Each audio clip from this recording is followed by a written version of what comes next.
ام المؤمنین حضرت بی بی خدیجہ رضی اللہ تعالی عنہا کی آخری نشانی حضرت خاتون جنت بی بی فاطمہ ہے۔ آپ تمام جنت کی عورتوں کی سردار ہیں۔ اللہ کے رسول صلی اللہ تعالی علیہ وسلم جب ہجرت فرما کر مدینہ تشریف لائے اس وقت آپ کنواری تھیں۔ محرم 2 ہجری میں اللہ کے رسول نے اپنی چہیتی بیٹی کی شادی حضرت علی شیر خدا کے ساتھ کر دی۔ دونوں کو اپنے گھر سے ودا کرنے کے بعد آپ نے فرمایا، گھر پہنچ کر تم دونوں میرا انتظار کرنا۔ تھوڑی دیر کے بعد آپ بیٹی کے گھر پہنچے، وضو کے لیے پانی طلب فرمایا۔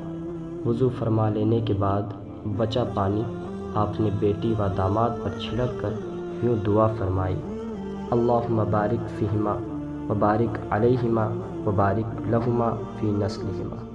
اے اللہ، ان دونوں میں برکت فرما، ان پر اپنی برکتیں نازل فرما اور ان کی نسل میں برکت دے۔ رخصتی کے وقت اللہ کے رسول صلی اللہ تعالی علیہ وسلم نے اپنی بیٹی کو تحفے کے طور پر ایک تخت، ایک تکیہ جس کے اندر کھجور کی چھال بھری ہوئی تھی، ایک پیالہ، ایک مشق، 2 چکیاں، 2 گھڑے دیے تھے۔ اللہ کے رسول صلی اللہ تعالی علیہ وسلم نے اپنی بیٹی سے بڑی محبت کی۔ آپ فرمایا کرتے، فاطمہ میرے بدن کا ایک ٹکڑا ہے، جس نے اسے تکلیف پہنچائی اس نے مجھے تکلیف پہنچائی، جس نے اسے ناراض کیا اس نے مجھے ناراض کیا۔ حضرت جمیع بن عمیر فرماتے ہیں، میں اپنی پھوپھی کے ساتھ ایک بار حضرت بی بی عائشہ کی خدمت میں گیا۔ میں نے ام المؤمنین سے پوچھا، اللہ کے رسول سب سے زیادہ محبت کس سے فرماتے تھے؟ انہوں نے جواب دیا، حضرت بی بی فاطمہ سے۔ محبت کا تقاضا ہی تھا کہ آپ جب بھی باہر سے تشریف لاتے تو سب سے پہلے مسجد نبوی میں 2 رکعت نماز ادا فرماتے، پھر حضرت بی بی فاطمہ کے گھر تشریف لے جاتے، اس کے بعد امہات المؤمنین سے ملاقات کے لیے جاتے۔ یہی وجہ ہے کہ طور طریقے، چال ڈھال میں وہی حضرت رسول اکرم جیسی تھی۔ حضرت بی بی فاطمہ جب بھی آپ کے پاس آتی تو محبت کے مارے آپ کھڑے ہو جاتے اور انہیں اپنے پاس بٹھا لیتے۔ آپ کی گھریلو زندگی بڑی تنگی سے گزرتی تھی۔ آپ گھر کے سارے کام کاج خود کیا کرتے، بچوں کی پرورش، شوہر کی خدمت اور اللہ کی عبادت آپ کے روزانہ کے معمول تھے۔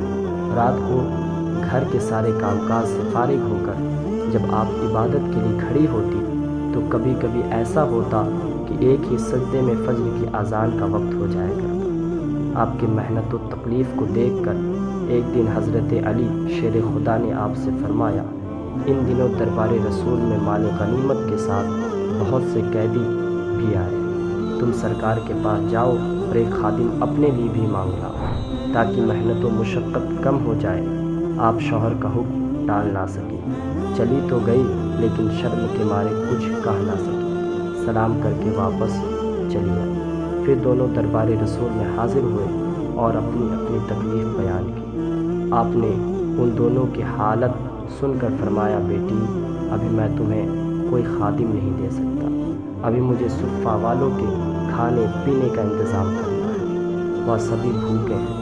میاں بیوی دونوں واپس اپنے گھر چلے گئے اور کچھ دیر کے بعد اللہ کے رسول صلی اللہ تعالی علیہ وسلم خود ان کے پاس تشریف لے گئے اور فرمایا، تم دونوں مجھ سے جو چیز مانگنے آئے تھے میں اس سے بھی اچھی چیز تمہیں دینے آیا۔ سنو، ہر نماز کے بعد 10 بار سبحان اللہ، الحمدللہ اور اللہ اکبر پڑھا کرو، اور سوتے وقت 33 بار سبحان اللہ، 33 بار الحمدللہ اور 34 بار اللہ اکبر پڑھ کر اپنے اوپر دم کر لیا کرو۔ حضرت رسول خدا صلی اللہ تعالی علیہ وسلم کے پردہ فرمانے کے بعد آپ جدائی کا غم برداشت نہ کر سکی اور 6 مہینے بعد ہی 29 سال کی عمر میں 3 رمضان 11 ہجری کو مدینہ شریف میں انتقال فرما گئی۔ آپ کی وصیت کے مطابق آپ کو رات میں جنت البقیع میں دفن کر دیا گیا۔